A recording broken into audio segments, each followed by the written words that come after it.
ഒരു പ്രവർത്തനവുമില്ല. അപ്പോൾ പ്രവാസികളുടെ പ്രശ്നം കൂടി പരിഹരിക്കുക എന്നുള്ള ധാർമ്മിക ഉത്തരവാദിത്വം നമ്മുടെ കൂട്ടായ്മയ്ക്കുണ്ട്. അപ്പോൾ പ്രവാസികളെ ചേർത്ത് നിർത്തുക, അവർ നമ്മളെയും ചേർത്ത് നിർത്തും.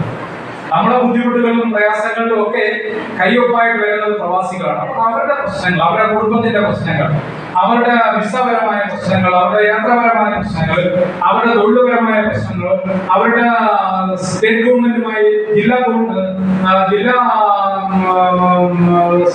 സിവിൽ സർവീസുമായി ഇങ്ങനെ ഒട്ടനവധി വിഷയങ്ങളുമായി അവർക്കുണ്ടാവും.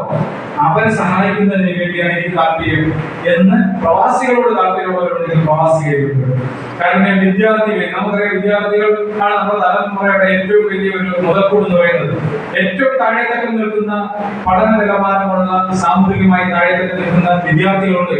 അവരെ കണ്ടെത്തി സിവിൽ സർവീസ് മുതൽ നമ്മൾ 37 പേരെ നമ്മൾ പ്രൊമോട്ട് ചെയ്യുന്നുണ്ട്. ഞാനത് ഇവിടെ പറഞ്ഞില്ലാന്ന് പറയാം. 37 പേര്, അതിൽ 18 പേര് സിവിൽ സർവീസ് മേഖലയിലാണ്, 4 പേര് മെഡിക്കൽ മേഖലയിലാണ്, ബാക്കിയൊക്കെ ഡിഗ്രി തലത്തിലൊക്കെ ഉള്ളത്.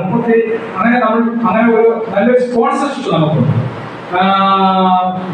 തക്കല നൂറുൽ ഇസ്ലാം യൂണിവേഴ്സിറ്റിയുമായി നമ്മൾ ടൈപ്പാണ്.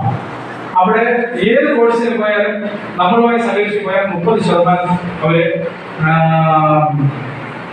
സ്കോളർഷിപ്പ് കൊടുക്കുകയാണ്.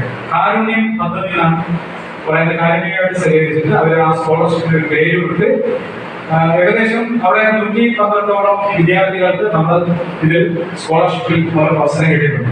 ഇത് കഴിഞ്ഞ 3 വർഷമായി അവരോട് ടൈ ചെയ്ത് പോകുന്നുണ്ട്.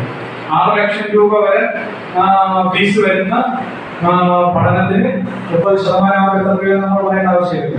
സാധാരണ ഒരു താഴെത്തട്ടിലുള്ള കുട്ടിയെ സംബന്ധിച്ചുള്ള 2 ലക്ഷം രൂപ കുറഞ്ഞ് കിട്ടുക എന്ന് പറയാൻ നിസ്സാരമല്ല. അത് മാത്രമല്ല, നമ്മളുടെ കൈയൊപ്പ്, നമ്മളുടെ സ്പോൺസർഷിപ്പ് പലരെയും കൊണ്ട് അവർ സഹായിക്കുന്നുണ്ട്. കാരണം അവരൊക്കെ നമ്മുടെ ഭാവിയിൽ ഒരു ജില്ലാ കളക്ടറോ ഒരു സിവിൽ സർവീസ് ഓഫീസറായിട്ട് ചിലപ്പോ ഒരു ചീഫ് സെക്രട്ടറി ആയിട്ടൊക്കെ വന്നാലുള്ള അവസ്ഥ ഒന്ന് ആലോചിച്ച് നോക്കിയാൽ ഇതിൽ കൂടുതൽ നമ്മുടെ പ്രവർത്തനത്തിലേക്ക് മതി. അപ്പോ അങ്ങനെ ഉള്ളവരെ കണ്ടെത്തി സഹായിക്കുന്നതിന് വേണ്ടിയാണ് കാരുണ്യ വിദ്യാർത്ഥി വേദി. പിന്നെ ഒരു പ്രധാനപ്പെട്ട സംഭവമാണ് നമ്മുടെ നാട്ടിൽ ഏറ്റവും കൂടുതൽ ലഹരിക്ക് അടിമപ്പെട്ടുകൊണ്ടിരിക്കുകയാണ് സമൂഹം, കൂടുതൽ വിദ്യാർത്ഥി യുവജന സമൂഹം. നമ്മുടെ